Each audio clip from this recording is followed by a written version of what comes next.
शिव पार्वती विवाहाची कथा। महाशिवरात्री हा हिंदू धर्मातील एक अत्यंत पवित्र सण आहे। या दिवशी भगवान शिवाची विशेष पूजा केली जाते। अनेक भक्त उपवास धरतात आणि रात्रभर जागरण करून भजन कीर्तन करतात। महाशिवरात्रीच्या निमित्ताने भगवान शिव आणि देवी पार्वती यांच्या विवाहाची कथा सांगितली जाते। प्रस्तुत कथा या पवित्र विवाहाच्या पौराणिक संदर्भावर आधारित आहे। प्राचीन काळात दक्ष प्रजापती यांची कन्या सती हिने भगवान शिवाशी विवाह केला होता। मात्र दक्ष प्रजापतींना हा विवाह मान्य नव्हता।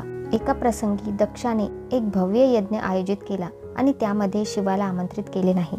सतीला याची खूप खंत वाटली आणि ती आपल्या पित्याच्या यज्ञाला गेली, पण तेथे शिवाचा अपमान झाल्याचे पाहून तिने अत्यंत दुःखित होऊन योगाग्नीत स्वतःला समर्पित केले। या घटनेनंतर भगवान शिव अत्यंत क्रोधित झाले आणि त्यांनी वीरभद्राला निर्माण करून दक्षाचा यज्ञ उद्ध्वस्त केला। यानंतर शिवाने हिमालयातील कैलास पर्वतावर समाधी धरली आणि संपूर्ण विश्वापासून अलिप्त झाले।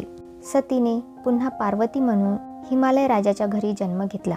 बालपणीपासूनच तिला भगवान शिवाविषयी अपार भक्ती आणि प्रेम होते। शिवाची पत्नी होण्यासाठी ती कठोर तपश्चर्या करू लागली।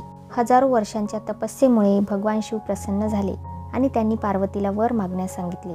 पार्वतीने नम्रपणे विवाहाची इच्छा व्यक्त केली। शिवाने तिची भक्ती पाहून तिची इच्छा पूर्ण करण्याचे कबूल केले।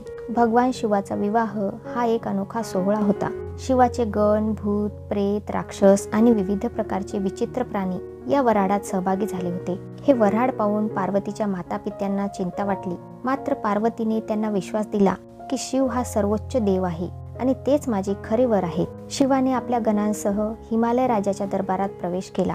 संपूर्ण ब्रह्मांड या शुभ विवाह सोहळ्याला साक्षी होते। ब्रह्मदेव, विष्णू, इंद्र, ऋषीमुनी सर्वांनी या विवाहात हजेरी लावली। अखेर विधीपूर्वक पार्वती आणि शिवाचा विवाह संपन्न झाला आणि संपूर्ण विश्वाने त्यांच्या एकत्वाचा उत्सव साजरा केला। शिव पार्वती विवाहाची ही कथा महाशिवरात्रीच्या सणाशी जोडली जाते। असे मानले जाते की महाशिवरात्रीच्या दिवशीच भगवान शिव आणि देवी पार्वती यांचा विवाह झाला होता। त्यामुळे या दिवशी भगवान शिवाची आणि देवी पार्वतीची विशेष पूजा केली जाते। विवाहाच्या स्मरणार्थ अनेक भक्त रात्रभर जागरण करतात आणि शिवभक्तीमध्ये मग्न होतात। अशा प्रकारे ही कथा इथेच संपली। धन्यवाद।